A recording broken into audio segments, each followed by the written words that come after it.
দেশের ৮টি অঞ্চলের ওপর দিয়ে অস্থায়ীভাবে দমকা বা ঝড়ো হাওয়া সহ বৃষ্টি বা বজ্রবৃষ্টি হতে পারে বলে জানিয়েছেন বাংলাদেশ আবহাওয়া অধিদপ্তর। মঙ্গলবার সন্ধ্যা ৬টা পর্যন্ত দেশের অভ্যন্তরীণ নদীবন্দরগুলোর জন্য দেওয়া আবহাওয়ার পূর্বাভাসে এ তথ্য জানানো হয়।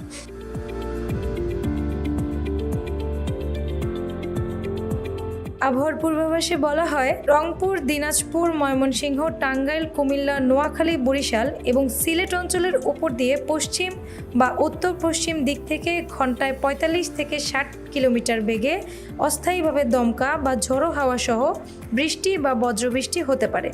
এসব এলাকার নদীবন্দরকে ১ নম্বর সতর্ক সংকেত দেখাতে বলা হয়েছে।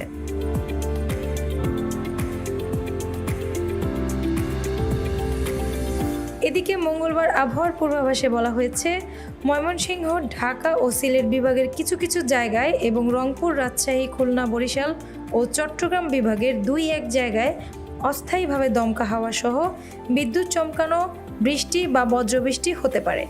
সেই সঙ্গে কোথাও কোথাও বিক্ষিপ্তভাবে শিলাবৃষ্টিও হতে পারে।